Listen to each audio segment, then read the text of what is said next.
The bell's rung. Welcome to. Nah. Really? I have to delete this whole thing, really?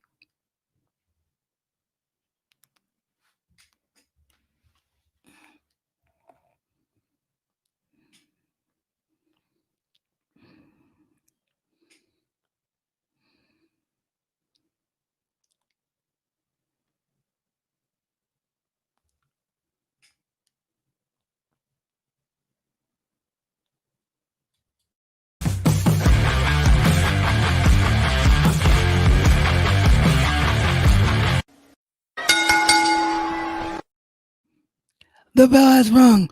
Welcome to another edition of the In Ring Reality Podcast. The second, of course, as always, is the case on Thursdays, as we are now reviewing this week's WWE NXT episode following our review of AEW Dynamite. So if you missed that, make sure you check out the video replay, or of course, replay it right here in your podcast feed if you prefer the audio only experience. And also, slight apology to those of you that are watching live for the NXT review. We had a bit of a hiccup there where I accidentally forgot to put myself in the StreamYard broadcast studio. So I originally was going to kill this, but I didn't see anybody in my audience yet. So I was like, you know what? No, I'll just go ahead and restart this as if there wasn't a mishap. But if you did see that, I do sincerely apologize to you. So let's get into this week's NXT, which may have seen the final match for the original bro, Matt Riddle, as part of the NXT brand. Because if you don't keep up with wrestling news other than here on the weekends on this podcast when we cover it, which will now be Fridays, by the way, since we've decided to make the decision as a program, or I should say, have made the decision as a leader of the program to break down every show as they happen week by week, and then have the weekly wrap up at the end of the week as well. That means that weekly wrap up highlights news show where usually I have a co-host and usually I talk about news as well, will now take place on a Friday because Saturdays have to be open for the review for WWE SmackDown, which of course airs live on Fridays on Fox. But nonetheless, if you only follow news via this program, first of all, thank you for that honor. But second of all, you would not be aware of the fact that there have been a few reports going around, and they seem to be backed up by multiple sources, that Matt Riddle could be getting a move to Friday Night SmackDown as early as this coming Friday's episode of the show. Apparently, a quote unquote main roster call up has been something that has been in the works for Riddle for quite some time, as early as prior to WrestleMania 36. Like they were going to bring him up immediately on the Raw after WrestleMania 36, but they kind of kiboshed those plans. One, because of no fans and wanting to do a few more things with him in NXT to sort of even things out and close everything down there. And two, as I mentioned, he is now slated to debut on SmackDown. And the reason for that is apparently twofold. One, head creative of SmackDown, Bruce Pritchard, apparently really wants to work with Matt Riddle and has big things that he sees in the future for Matt Riddle. And number two, it's to potentially keep Brock Lesnar, who is a part of the Raw brand, and Matt Riddle apart, as those do have some real life heat, because Riddle really wants a match with Brock Lesnar, whereas Brock Lesnar reportedly wants to have nothing to do with Matt Riddle, as those two have had backstage conferences in the past where Brock Lesnar has gone so far as to tell Matt Riddle, keep my name out of your mouth, kid. Now, of course, we're not backstage in WWE. We can only go with the sources that we have as part of the wrestling community, so we don't really know if there is any real life heat between Brock Lesnar and Matt Riddle. But if there is, that apparently is another reason for him to now be a part of the Blue brand. I really don't have any issues with this. I think Matt Riddle pretty much has done everything he can do in NXT if they're not going to have him be an NXT champion. And just as I always say, whenever someone does move, particularly now because NXT is much more of a third brand than it is a developmental system, whenever someone does move, just like AJ Styles recently last week moved back to SmackDown from Raw, it opens up the possibilities for new and different things for the wrestler or manager to do. So I'm okay with this. I'm okay with this move if this is indeed what's going to happen. And what we saw was a very, very, and I do apologize, there is something happening in my kitchen. I do use a dynamic microphone, but I don't know if the microphone isolated that completely. So if it didn't, I do apologize for that. Normally, I don't have to shut my door all the way because there's not much else going on around me. And it's very, very hot here today, so I only partially closed it for good visuals. But if that did pick up, I do apologize for that sincerely.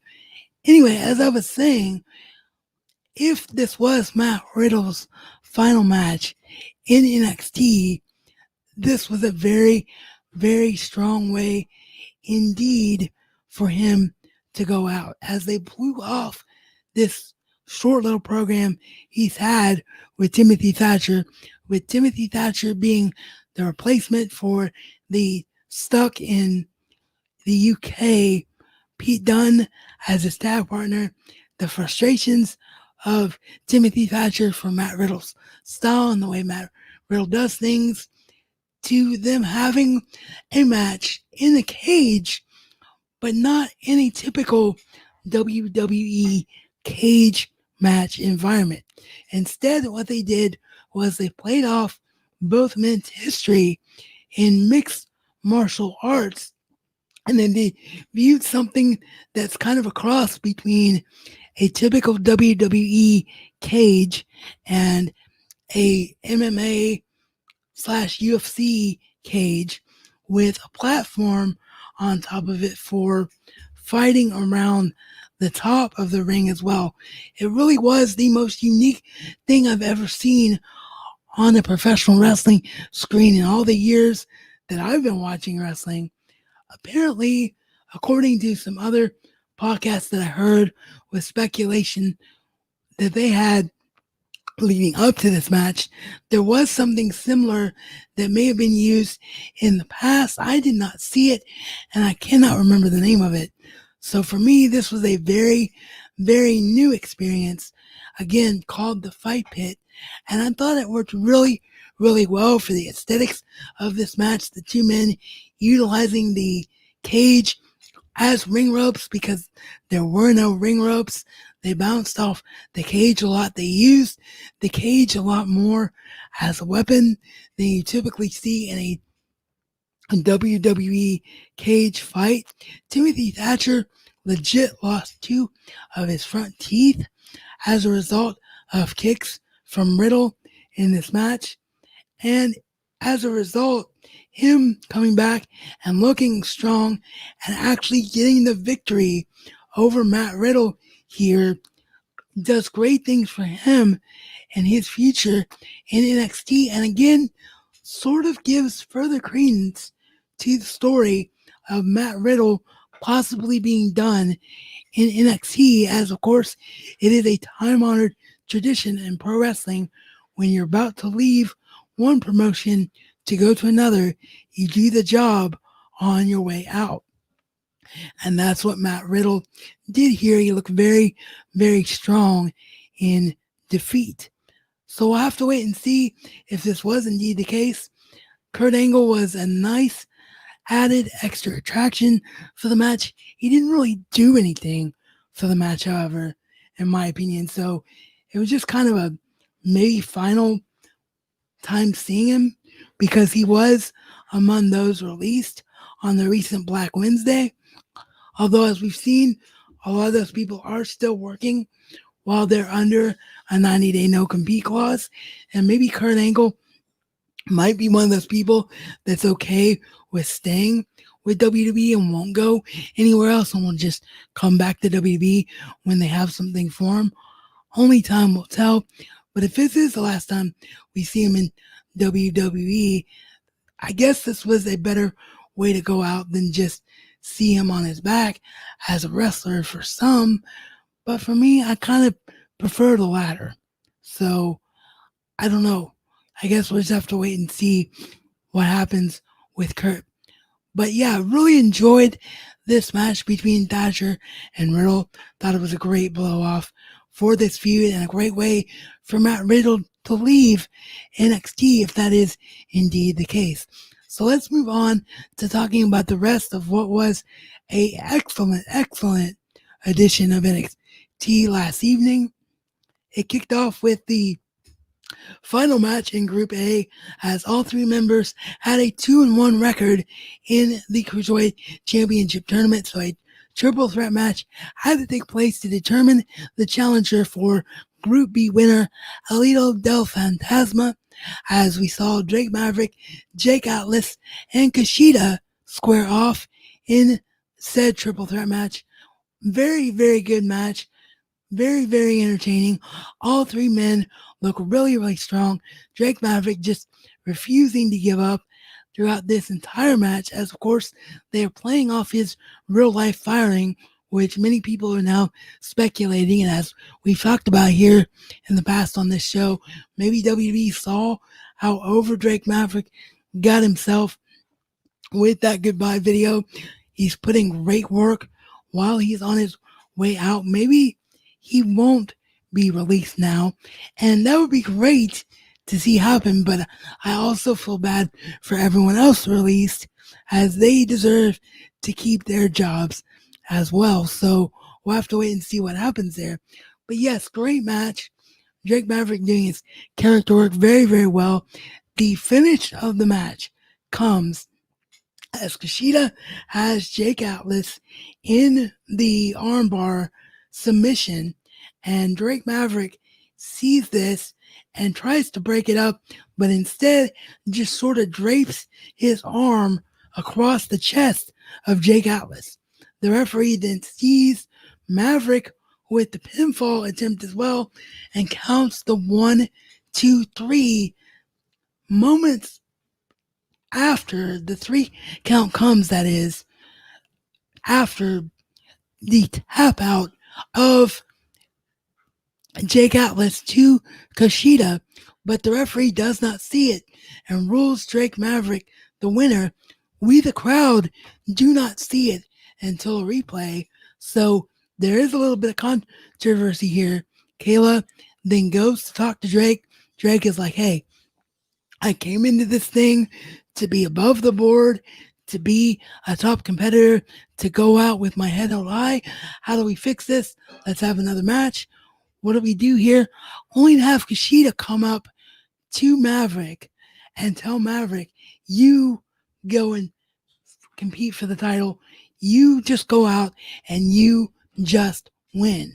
Only to have Maverick tell Kushida he has all the respect for him in the world, and he shakes Kushida's hand after getting what he believed is a straightforward victory, shaking the hand of his opponent next week, Alito del Fantasma, who came out at the end of that match. So it is official. It will be Drake Maverick in the finals of the interim cruiserweight championship tournament against El Idol del Fantasma next week on NXT. I'm really excited to see what goes down here. Do we get the speculated heel turn with El Idol del Fantasma being the leader of these masked luchadors and screw Drake Maverick out of his job? Or do we get the impossible Drake Maverick as your new WWE Cruiserweight NXT champion? I apologize. I said the old name while forgetting about the new name, so I said amalgamation of the two. Hope you enjoyed that. But yes, will Drake Maverick walk out the winner, your new NXT Cruiserweight champion? We'll find out next week. Next up, it was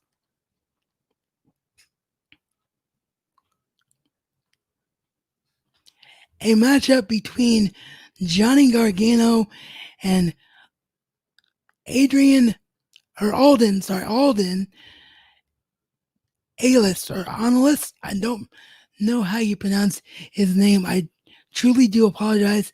This was a new up and coming worker in NXT, someone working their way through the Performance Center. Gargano puts over that the crowd has really been, the crowd and the fans in general, that is, has really been mistaken about the Gargano way. The Gargano way isn't to eliminate people from NXT to take people out, but rather eliminate the wannabes, the two-faced people, and really shape NXT in the right image. So he plays off the cocky heel who thinks he's a babyface in this matchup, gets the victory. We didn't see Keith Lee and Mia Yim in a parody of what we've seen Candice and Johnny do with their dinners. This was hilarious. Them making fun of all the elements of this dinner, having Tegan Knox deliver them pizza, having Keith Lee not want to utilize the flashlight, which then changes his voice saying he's blind as a result, and Mia Yim and Keith Lee basically telling Gargano and Candice LeRae that they're going to be sorry for messing with them. Candice LeRae challenges Mia Yim to the matchup next week on NXT, and of course at TakeOver for the North American Championship. That's when Johnny Gargano is going to get his shot at Keith Lee. So we'll have to wait and see what happens with that one. Next up, it was the matchup between Raquel Gonzalez and Chauncey Blackheart. Raquel Gonzalez gets the victory here. Chauncey Blackheart looks really strong in defeat. Both women looked about as good as they can in this matchup. And it was pretty much the shortest match of the night because the point of Raquel Gonzalez is just how you want Raquel to be going over strong, to look unstoppable, to look unbeatable. That's the role of a big enforcer. And they pulled that off rather well. And the finish of the match saw Dakota Kai provide the distraction after Candice LeRae comes out to confront Tegan Knox for her involvement with Keith Lee and Mia Yim after Tegan Knox tried to even the odds for Chauncey Blackheart. And so all those plates keep spinning, and it was just really well done, I think, by all involved here with this matchup. Next up, it was the NXT Women's Champion Charlotte Flair and a mystery partner against her two opponents at TakeOver in Your House, Io Shirai and Rhea Ripley. Who would the mystery partner be but none other than Chelsea Green? Smart pairing, very similar characters. The two cocky people who are full of themselves work well enough together here for Charlotte Flair to do her typical Charlotte Flair thing and get the victory here, and just did a nice, decent job at keeping all this plate spinning. I still don't know what they're going to do at Takeover in Your House. It feels like Takeover in Your House a week from Sunday is being set up for the chance for Charlotte Flair to drop the NXT title without being pinned. It feels like this experiment for Charlotte Flair to go back to NXT to elevate NXT ratings really hasn't worked the way that WWE officials thought that it would. So maybe they're going to go ahead and pull the plug on it and they have Charlotte Flair be protected by not having her lose a match. That way she can still remain a strong challenger for either Asuka or Bayley, or maybe even Sasha if that happens at SummerSlam down the road. It feels like that's what's going to happen. But it also feels like because the title scene's already crowded with Nia Jax and with what appears to long term be Sasha Banks, that Charlotte Flair has nowhere else to go, and she is Charlotte Flair, and they do like keeping her in that title picture all the time. So it feels like her staying in NXT may not necessarily be out of the question for a little while longer. So she could also retain here. But regardless of what their plans are, I thought this match did a really effective job at putting over all of the participants, which is what it was supposed to do. Interesting little side note, in a WWE.com exclusive or a YouTube channel exclusive as well, as it was featured on the YouTube embed, which is where I saw it on WWE.com. Chelsea Green says that her and Robert Stone have worked, and Chelsea Green now is as hot as she's ever been, and she proceeds to fire Robert Stone. So are these two already breaking up? I don't really understand what the reasoning behind that would be, if that is indeed the case, other than the fact that maybe they realize Chelsea Green does not need a mouthpiece, which she does not need one. But that was a really interesting twist, I thought, that came after this match that was not on TV that I wanted to talk about here, because I feel like maybe that's a new chapter for Chelsea Green that we did not anticipate. Next up, we get a Zoom meeting between NXT champion Adam Cole, Bay, and NXT general manager William Regal, where Adam Cole basically coerces William Regal into saying that after this match between him and the Dream, the Velveteen Dream, that is, at NXT TakeOver in Your House, that Velveteen Dream can never again challenge for the NXT Championship as long as Adam Cole holds the title. This was a really funny dynamic with William Regal, of course, not having any of Adam Cole's antics, Adam Cole continuing to be the genius Adam Cole that he is, and placing that doubt in our minds of, is Velveteen Dream actually going to become NXT champion? Are we actually going to see either a call up, quote unquote, for Adam Cole to one of the other shows, or are we going to see him do something not involving the NXT championship? Or is this just WWE realizing that either real life matters with Velveteen Dream, as we all know those rumors, although those rumors have not been brought up again since they first broke. So I personally don't think there's any credence to them. But if there are, has the real life matters, or just the fact that maybe NXT / WWE officials feel like the Velveteen Dream isn't quite ready to be the main champion in NXT, Is that the case? So they're utilizing this stipulation to make sure that they get him out of that main title picture in a way that doesn't quite ruin it entirely for when they're ready to put him back in there. Anything can happen, and I really like the way that this stipulation just puts enough of a question mark in your mind and mine to where we don't quite know what's going to go down. And that, I believe, as I go through my notes, oh no, we do have one more segment. I almost completely forgot about it. We saw Tommaso Ciampa in a match against Leon Ruff. This, of course, was just your jobber enhancement match to build toward the feud with Karrion Kross. Scarlett Bordeaux comes out to observe this match. She doesn't say a word. She's just there looking.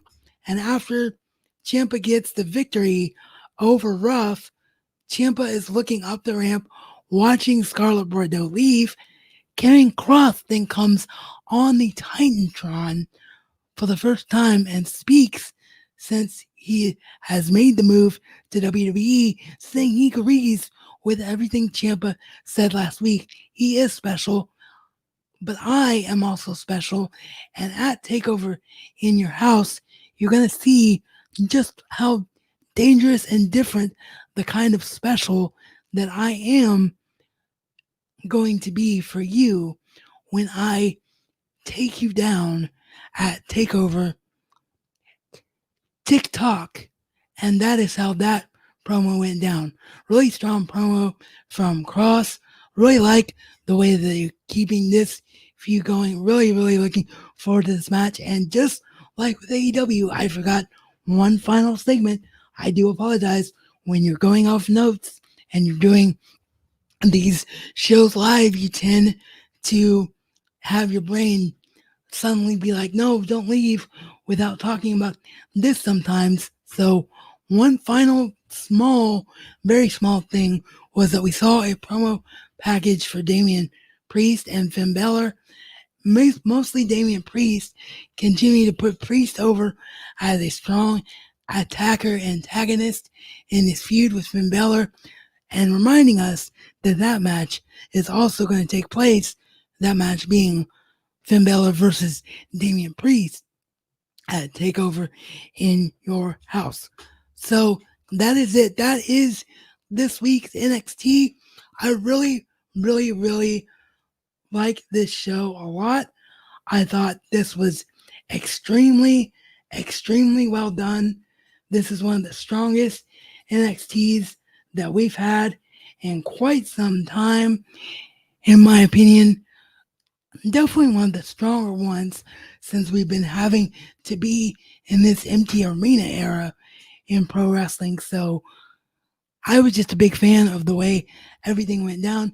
Do let me know in the comment section of either the social medias if you're in the audio only experience, or via email at gmail.com, or down below on Facebook and YouTube if you're watching the replays, what you thought of this week's show. As always, get in touch with us everywhere, as I mentioned, all the social medias, and at gmail.com at In Ring Reality everywhere. If you want to follow me personally on social media, it's just at Josh Rosowskis everywhere, and then my Becky Lynch fan page on Instagram. If you enjoy the Instagram platform and you also are a big fan of Becky Lynch, is at Deadly Becky Lynch is the GOAT. And as I always like to say, life is only as good as what you choose to make it to be. So make the choice to go out and do something great today.